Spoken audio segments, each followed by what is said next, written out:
10 चमत्कारिक और खतरनाक साधनाएं जानिए। भारत में बहुत सी ऐसी साधनाएं हैं जिनका धर्म से कोई नाता नहीं और कुछ का है। तांत्रिक साधनाओं को नकारात्मक या वाम साधनाओं की श्रेणी में रखा जाता है। गायत्री और योगसम्मत दक्षिण मार्गी साधनाएं होती है, वैसे ही उनसे अलग तंत्रोक्त साधनाएं भी होती है। हालांकि तांत्रिक साधनाओं के अलावा ऐसी भी साधनाएं हैं जिनको धर्म में निषेध माना गया है। शैव, शाक्त और नाथ संप्रदाय में सभी तरह की साधनाओं का प्रचलन है। तंत्र साधना में शांति कर्म, वशीकरण, स्तंभन, विद्वेषण, उच्चाटन और मारण नामक 6 तांत्रिक षट कर्म होते हैं। इसके अलावा 9 प्रयोगों का वर्णन मिलता है। मारण, मोहनम, स्तंभन, विद्वेषण, उच्चाटन, वशीकरण, आकर्षण, यक्षिणी साधना, रसायन क्रिया तंत्र के ये 9 प्रयोग हैं। उक्त सभी को करने के लिए अन्य कई तरह के देवी देवताओं की साधना की जाती है। अघोरी लोग इसके लिए शिव साधना, शव साधना और शमशान साधना करते हैं। बहुत से लोग भैरव साधना, नाग साधना, पैशाचिनी साधना, यक्षिणी साधा या रुद्र साधना करते हैं। हमने खोजी है ऐसी 10 तरह की साधनाएं जिनके बारे में कहा जाता है कि जिनको करने से आपका जीवन सफल भी हो सकता है या बर्बाद भी। इन साधनाओं को करने में बहुत सावधानी और हिम्मत की जरूरत होती है। हालांकि कोई ऐसी साधना क्यों करता है, यह एक सवाल हो सकता है। आओ जानते हैं 10 तरह की खतरनाक साधनाओं के बारे में। पहली चमत्कारिक साधना, नवदुर्गा साधना। माता दुर्गा की यह सात्विक साधना होती है जिसे नवरात्रि में किया जाता है। ये 9 दुर्गा है। 1 शैलपुत्री, 2 ब्रह्मचारिणी, 3 चंद्र घंटा, 4 कुष्मांडा, 5 स्कंद माता, 6 कात्यायनी, 7 कालरात्रि, 8 महागौरी और 9 सिद्धिदात्री। लेकिन हम यहाँ आपको बताना चाहते हैं 10 महाविद्या के बारे में। दिव्योवताम सह मनस्विता संकलनम त्रयी शक्ति ते त्रिपुरे घोरा छिन्मस्तिके च। 10 महाविद्या की साधनाएं माता दुर्गा की एक सात्विक साधना होती है जिसे नवरात्रि में किया जाता है। नवरात्रि समाप्त होने के बाद गुप्त नवरात्रि शुरू होती है, तब 10 महाविद्याओं की साधना की जाती है। आषाढ़ और माघ मास के शुक्ल पक्ष में पड़ने वाली नवरात्र को गुप्त नवरात्र कहा जाता है। गुप्त नवरात्रि विशेषकर तांत्रिक क्रियाएं, शक्ति साधना, महाकाल आदि से जुड़े लोगों के लिए विशेष महत्व रखती है। गुप्त नवरात्रि की प्रमुख देवियां। गुप्त नवरात्र के दौरान कई साधक महाविद्या तंत्र साधना के लिए 10 महाविद्या। 1 काली, 2 तारा, 3 त्रिपुर सुंदरी, 4 भुवनेश्वरी, 5 छिन्नमस्ता, 6 त्रिपुर भैरवी, 7 धूमावती, 8 बगलामुखी, 9 मातंगी और 10 कमला देवी की पूजा करते हैं। सभी की पूजा के अलग अलग लाभ और महत्व है। इनमें से किसी भी एक की साधना करने से वह देवी प्रसन्न होकर साधक को अपनी शक्ति देती है और सभी मनोकामना पूर्ण करती है। शास्त्रों अनुसार इन 10 महाविद्या में से किसी एक की नित्य पूजा अर्चना करने से लंबे समय से चली आ रही बीमार, भूत प्रेत, अकारण ही मानहानि, बुरी घटनाएं, ग्रहकला, शनि का बुरा प्रभाव, बेरोजगारी, तनाव आदि सभी तरह के संकट तत्काल ही समाप्त हो जाते हैं और व्यक्ति परम सुख और शांति पाता है। इन माताओं की साधना कल्प वृक्ष के समान शीघ्र फलदायक और सभी कामनाओं को पूर्ण करने में सहायक मानी गई है। दूसरी तरह की साधनाएं, पिशाचिनी या पैशाचिनी साधनाएं। पिशाची देवी ही पिशाचिनी साधनाओं की अधिष्ठात्री देवी है। ये हमारे हृदय चक्र की देवी है। इसे बहुत ही खतरनाक तरह की साधनाएं माना जाता है। किसी भी एक पिशाचिनी की साधना करने के बाद व्यक्ति को चमत्कारिक सिद्धि प्राप्त हो जाती है। पिशाचिनी साधना में कर्ण पिशाचिनी, काम पिशाचिनी आदि का नाम प्रमुख है। पिशाच शब्द से यह ज्ञात होता है कि यह किसी खतरनाक भूत या प्रेत का नाम है, लेकिन ऐसा नहीं है। ये साधनाएं भी तंत्र के अंतर्गत आती है। कर्ण पिशाचिनी साधना को सिद्ध करने के बाद साधक में वो शक्ति आ जाती है कि वो सामने बैठे व्यक्ति की नितांत व्यक्तिगत जानकारी भी जान लेता है। कर्ण पिशाचिनी साधक को किसी भी व्यक्ति की किसी भी तरह की जानकारी कान में बता देती है। इस साधना की सिद्धि के पश्चात किसी भी प्रश्न का उत्तर कोई पिशाचिनी कान में आकर देती है, अर्थात मंत्र की सिद्धि से पिशाच वशीकरण होता है। मंत्र की सिद्धि से वश में आई कोई आत्मा कान में सही जवाब बता देती है। पारलौकिक शक्तियों को वश में करने की यह विद्या अत्यंत गोपनीय और प्रामाणिक है। तीसरी तरह की साधनाएं। भैरव साधना। भगवान भैरव की साधनाएं भी कई तरह की होती है। उनमें सबसे प्रमुख है काल भैरव और बटुक भैरव साधनाएं। इसके अलावा उग्र भैरव, असुतंग भैरव, क्रोध भैरव, स्वर्णाकर्षण भैरव, भैरव भैरवी आदि साधनाएं भी होती है। अकाल मौत से बचाती है ये भैरव साधना। भैरव को शिव का रुद्र अवतार माना गया है। तंत्र साधना में भैरव के 8 रूप भी अधिक लोकप्रिय हैं। 1. असुतांग भैरव, 2. रू भैरव, 3. चंड भैरव, 4. क्रोधोन्मत्त भैरव, 5. भयंकर भैरव, 6. कपाली भैरव, 7. भीषण भैरव तथा 8. संहार भैरव आदि। शंकराचार्य ने भी प्रपंच सार तंत्र में अष्ट भैरवों के नाम लिखे हैं। तंत्र शास्त्र में भी इनका उल्लेख मिलता है। इसके अलावा सप्तविंशति रहस्य में 7 भैरवों के नाम हैं। इसी ग्रंथ में 10 वीर भैरवों का उल्लेख भी मिलता है। इसी में 3 बटुक भैरवों का उल्लेख है। रुद्रायमल तंत्र में 64 भैरवों के नामों का उल्लेख है। चौथी चमत्कारिक साधना। योगिनी साधनाएं। समस्त योगिनियों का संबंध आदि शक्ति काली के कुल से है। घोर नामक दैत्य से साथ युद्ध के समय आदि शक्ति काली ने ही समस्त योगिनियों के रूप में अवतार लिया था। महाविद्याएं, सिद्ध विद्याएं भी योगिनियों की ही श्रेणी में आती हैं। ये भी आद्या शक्ति काली के ही भिन्न भिन्न अवतारी अंश हैं।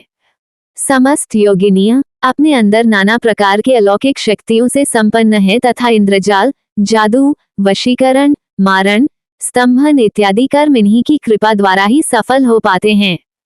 मुख्य रूप से योगिनियां अष्टयोगिनी तथा 64 योगिनी के नाम से जानी जाती हैं, जो अपने गुणों तथा स्वभाव से भिन्न भिन्न रूप धारण करती हैं। अष्टयोगिनियां 1. सुर सुंदरी योगिनी, 2. मनोहरा योगिनी, 3. कंकवती योगिनी, 4. कामेश्वरी योगिनी, 5. रति सुंदरी योगिनी, 6. पद्मिनी योगिनी, 7. नतिनी योगिनी और 8. मधुमती योगिनी हैं।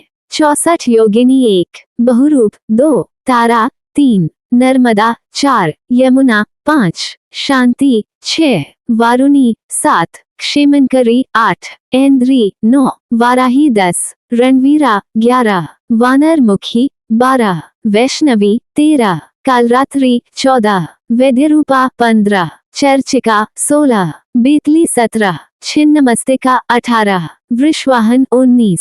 ज्वाला कामिनी, 20. घटवार, 21. कराकाली, 22. सरस्वती, 23. बिरूपा, 24.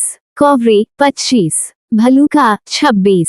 नारसिंही, 27. बिरजा, 28. विक्ताना, 29. महालक्ष्मी, 30. कौमारी, 31. महामाया, 32. रति, 33. करकरी, 34. सर्पिष्या, 35. यक्षिणी, 36. विनायकी, 37. विंध्यावालिनी, 38. वीर कुमारी, 39. माहेश्वरी, 40. अंबिका, 41. कामिनी, 42. घटाभ्री, 43. स्तुति, 44. काली, 45. उमा, 46. नारायणी, 47. समुद्र, 48. ब्रह्मिणी, 49. ज्वालामुखी, 50.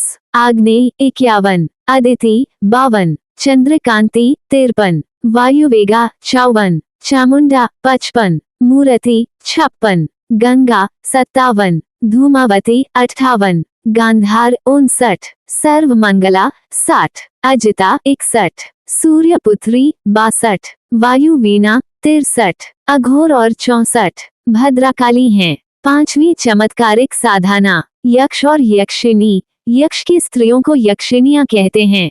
ये भी कई प्रकार के होते हैं जो भूमि में गड़े हुए खजाने आदि के रक्षक हैं। इन्हें निधिपति भी कहा जाता है।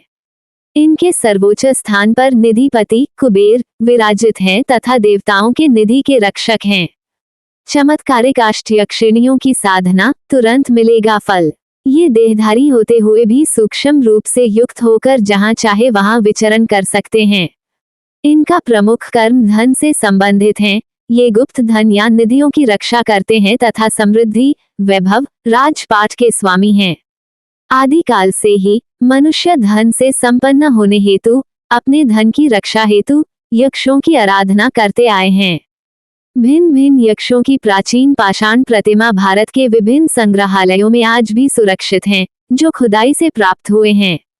तंत्रों के अनुसार रतिप्रिया यक्षिणी साधक से संतुष्ट होने पर 25 स्वर्ण मुद्राएं प्रदान करती हैं। इसी तरह सुसुंदरी यक्षिणी धन तथा संपत्ति सहित, पूर्णायु अनुरागिनी यक्षिणी 1000 स्वर्ण मुद्राएं, जलवासिनी यक्षिणी भिन्न प्रकार के नाना रत्नों को, वटवासिनी यक्षिणी नाना प्रकार के आभूषण तथा वस्त्र को प्रदान करती हैं। तंत्र ग्रंथों में यक्षिणी तथा यक्ष के साधना के विस्तृत विवरण मिलते हैं।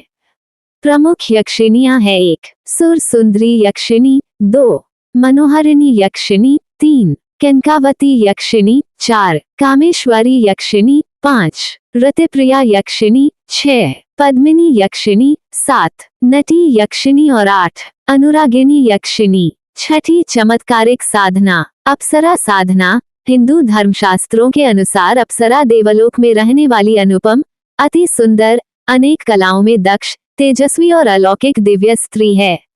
वेद और पुराणों में उल्लेख मिलता है कि देवी, परी, अप्सरा, यक्षिणी, इंद्राणी और पिशाचिनी आदि कई प्रकार की स्त्रियां हुआ करती थीं।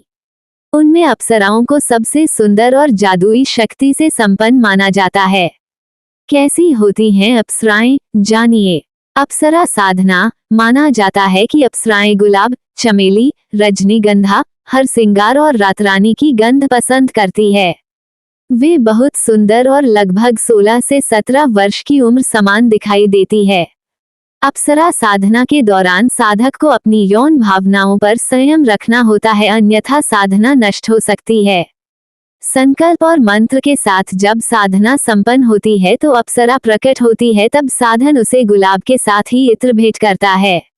उसे फिर दूध से बनी मिठाई, पान आदि भेंट दिया जाता है और फिर उससे जीवन भर साथ रहने का वचन लिया जाता है। ये चमत्कारिक शक्तियों से संपन्न अप्सरा आपकी जिंदगी को सुंदर बनाने की क्षमता रखती है। कितनी हैं अप्सराएं? शास्त्रों के अनुसार देवराज इंद्र के स्वर्ग में 11 अप्सराएं प्रमुख सेविका थीं। ये 11 अप्सराएं हैं कृतस्थली, पुंजिकस्थला, मेनका, रंभा, प्रमलोचा, अनुमलोचा, घृताची, वर्चा, उर्वशी, पूर्वचित्ती और तिलोत्तमा। इन सभी अप्सराओं की प्रधान अप्सरा रंभा थी। अलग अलग मान्यताओं में अप्सराओं की संख्या 108 से लेकर 1008 तक बताई गई है। कुछ नाम और अंबिका, अलम्बुषा, अनावद्या, अनुचना, अरुणा, असिता, बुधबुदा, चंद्रज्योत्सना, देवी, घृताची, गुणमुख्या, गुणुवरा, हर्षा, इंद्रलक्ष्मी, काम्या, कर्णिका, केशिनी, क्षेमा, लता, लक्ष्मणा, मनोरमा, मारिची, मिश्रास्थला, मृगांक्षी, नाभिदर्शना, पूर्वचित्ती, पुष्पदेहा, रक्षिता, ऋतुश्ला, साहजन्या, समीची, सौरभेदी, शार्दवती, शुचिका, सोमी, सुवाहु, सुगंधा, सुप्रिया, सुरजा, सुरसा, सुरता, उमलोचा आदि। 7वीं चमत्कारिक साधना वीर या बीर साधना। सभी वीरों की शक्तियां एक दूसरे से भिन्न हैं। ये अलग अलग शक्तियों से संपन्न होते हैं। गुप्त नवरात्रि में और कुछ विशेष दिनों में वीर साधना की जाती है। वीर साधना को तांत्रिक साधना के अंतर्गत माना गया है। मूलतः 52 वीर हैं। जानिए 52 वीरों के नाम। वीरों के विषय में सर्वप्रथम पृथ्वीराज रासों में उल्लेख है। वहां इनकी संख्या 52 बताई गई है। इन्हें भैरवी के अनुयायी या भैरव का गण कहा गया है। इन्हें देव और धर्मरक्षक भी कहा गया है। मूलतः ये सभी कालिका माता के दूत हैं। उत्तर प्रदेश, बिहार, मध्य प्रदेश, राजस्थान, पंजाब आदि प्रांतों में कई वीरों की मंदिरों में अन्य देवी और देवताओं के साथ प्रतिमाएं भी स्थापित हैं। राजस्थान में जाहर वीर, नाहर वीर, वीर तेजाजी महाराज आदि के नाम प्रसिद्ध हैं।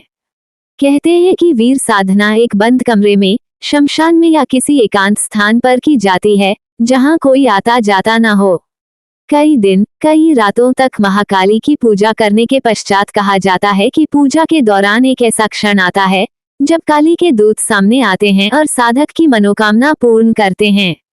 वीर साधना को तांत्रिक साधना के अंतर्गत माना जाता है, इसलिए ध्यान रहे कि यह साधना किसी गुरु या जानकार से पूछकर ही करें।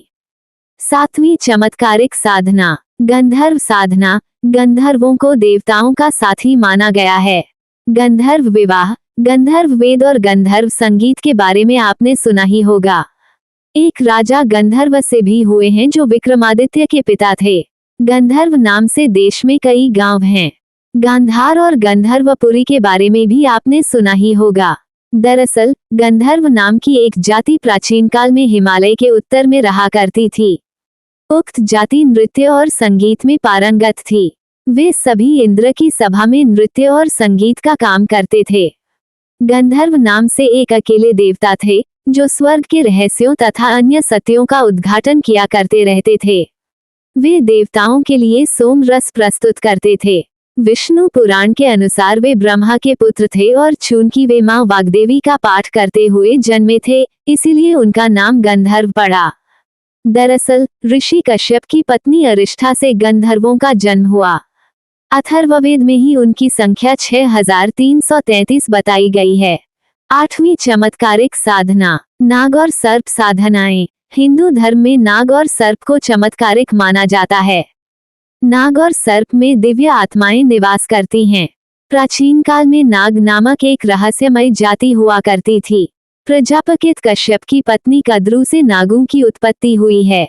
नागों में प्रमुख अनंत, शेष, वासुकी, तक्षक, कारकोटक और पिंगला उक्त 5 नागों के कुल के लोगों का ही भारत में वर्चस्व था। ये सभी कश्यप वंशी थे। इन्हीं से नागवंश चला। नागवंश का संक्षिप्त परिचय। नाग से संबंधित कई बातें आज भारतीय संस्कृति, धर्म और परंपरा का हिस्सा बन गई हैं, जैसे नाग देवता, नागलोक, नागराजा नागरानी, नाग मंदिर, नागवंश, नाग कथा, नाग पूजा, नागोत्सव, नाग नृत्य नाट्य, नाग मंत्र, नाग व्रत और अब नाग कॉमिक्स। ग्रामीण क्षेत्रों में बहुत से लोगों के शरीर में नाग देवता आकर लोगों की समस्या का समाधान करते हैं। सर्पों तथा नागों ने देवताओं की कठिन साधना, तपस्या की तथा उनके निकट का ही विशेष पद भी प्राप्त किया। आज भी नागों की कई अलौकिक शक्तियां विचरण कर रही है। नागों के आह्वान और उनकी साधना करके मनचाही सफलता और मनोकामना पाई जाती है। नाग पूजा और साधना के विशेष दिन होते हैं। कद्रू को नागों की माता कहा गया है। देवी मनसा, जो भगवान शिव की बेटी हैं, उन्हें भी नाग माता कहा जाता है, जिनका विवाह जरत्कारु नाम के ऋषि के साथ हुआ था। जन्मेजय द्वारा सर्पों के नाश के लिए किए गए यज्ञ से सर्पों की रक्षा की थी देवी मनसा के पुत्र आस्तिक ने। सर्प प्रजाति के मुख्य 12 सर्प हैं, जिन्हें के नाम 1, अनंत 2, कुलिक 3, वासुकी 4, शंकुफला 5, पद्म 6, महापद्म 7, तक्षक 8, करकोटक 9, शंखचूड़ 10, घातक 11, विषधान 12, शेष नाग। 9वीं चमत्कारिक साधना, किन्नर और किन्नरियां साधना। प्राचीन काल में देवताओं के साथ जहां गंधर्व रहते थे, वहीं एक दूसरे क्षेत्र में किन्नर जाति के लोग भी रहते थे। किन्नर जाति के लोग पहाड़ी क्षेत्र में रहते थे। ये लोग अपने अनुपम तथा मनमोहक सौंदर्य के लिए प्राचीन काल से ही प्रसिद्ध हैं। किन्नरों को मृदुभाषी तथा गायन में निपुण माना गया है। हिंदू तंत्र ग्रंथों में किन्नरियों को विशेष स्थान प्राप्त है। किन्नरियों में रूप परिवर्तन की अद्भुत कला होती है। गायन तथा सौंदर्यता हेतु इनकी साधना विशेष लाभप्रद है। परिणाम स्वरूप प्राचीन काल से किन्नरियों की साधना ऋषि मुनियों द्वारा की जाती है। किन्नरियों का वरदान अति शीघ्र तथा सरलता से प्राप्त हो जाता है। माना जाता है कि प्रमुख रूप से 6 किन्नरियों का समूह है। 1 मनोहारिणी किन्नरी, 2 शुभग किन्नरी, 3 विशाल नेत्र किन्नरी, 4 सुरत प्रिय किन्नरी, 5 सुमुखी किन्नरी और 6 दिवाकर मुखी किन्नरी। 9वीं चमत्कारिक साधना, नायिका साधना। यक्षिणियां तथा अप्सराओं की उपजाति में नायिकाएं आती हैं। ये भी यक्षिणियों और अप्सराओं की तरह मन मुग्ध करने वाले सौंदर्य से परिपूर्ण होती है। इनकी साधना वशीकरण तथा सुंदरता प्राप्ति हेतु की जाती है। माना जाता है कि नारियों को आकर्षित करने का हर उपाय इनके पास है। ये मुख्यतः 8 हैं। 1 जया, 2 विजया, 3 रतिप्रिया 4, कंचन कुंडली 5, स्वर्ण माला 6, जयवती 7, सुरंगिनी 8, विद्यावती। इन नायिकाओं का भी इस्तेमाल देवता लोग ऋषि मुनियों की तपस्या भंग करने के लिए किया करते थे। 10वीं चमत्कारिक साधना। अन्य साधनाएं इसके अलावा डाकिनी, शाकिनी, विद्याधर, सिद्ध, दैत्य, दानव, राक्षस, गुमुख, भूत, बेताल, अघोर और रावण आदि की साधना भी होती है। वैसे हम यहाँ साबर साधना के बारे में बता रहे हैं। ये साधना तुरंत सिद्ध होने वाली और असरकारक होती है। साबर साधनाएं कई प्रकार की होती है। साबर साधनाएं वैदिक अथवा तंत्रोक्त अनेक ऐसे मंत्र हैं जिसमें साधना करने के लिए अत्यंत सावधानी की जरूरत होती है। असावधानी से कार्य करने पर प्रभाव प्राप्त नहीं होता अथवा सारा श्रम व्यर्थ चला जाता है, परंतु शाबर मंत्रों की साधना या सिद्धि में ऐसी कोई आशंका नहीं होती। ये सही है कि इनकी भाषा सरल और सामान्य होती है। माना जाता है कि लगभग सभी साबर साधनाओं और मंत्रों का आविष्कार गुरु गोरखनाथ ने किया है। ओम गुरुजी को आदेश, गुरुजी को प्रणाम। धरती माता, धरती पिता, धरती धरे ना धीर बाजे, श्रृंगी बाजे तुरतुरी आया गोरखनाथ। अमीन का पुत, मुंज का छड़ा, लोहे का कड़ा, हमारी पीठ पीछे यति हनुमंत खड़ा। शब्द सांचा, पिंड काचा, स्फुरो मंत्र ईश्वरो वाचा। इस मंत्र को 7 बार पढ़कर चाकू से अपने चारों तरफ रक्षा रेखा खींच ले गोलाकार। स्वयं हनुमान जी साधक की रक्षा करते हैं। शर्त यह है कि मंत्र को विधि विधान से पढ़ा गया हो। साबर मंत्रों को पढ़ने पर ऐसा कुछ भी अनुभव नहीं होता कि इनमें कुछ विशेष प्रभाव है, परंतु मंत्रों का जप किया जाता है तो असाधारण सफलता दृष्टिगोचर होती है। कुछ मंत्र तो ऐसे हैं कि जिनको सिद्ध करने की जरूरत ही नहीं है, केवल कुछ समय उच्चारण करने से ही उसका प्रभाव स्पष्ट दिखाई देने लगता है। यदि किसी मंत्र की संख्या निर्धारित नहीं है तो मात्र 1008 बार मंत्र जप करने से उस मंत्र को सिद्ध समझना चाहिए। दूसरी बात, शाबर मंत्रों की सिद्धि के लिए मन में दृढ़ संकल्प और इच्छा शक्ति का होना आवश्यक है। जिस प्रकार की इच्छा शक्ति साधक के मन में होती है, उसी प्रकार का लाभ उसे मिल जाता है। यदि मन में दृढ़ इच्छा शक्ति है तो अन्य किसी भी बाह्य परिस्थितियों एवं कुविचारों का उस पर प्रभाव नहीं पड़ता।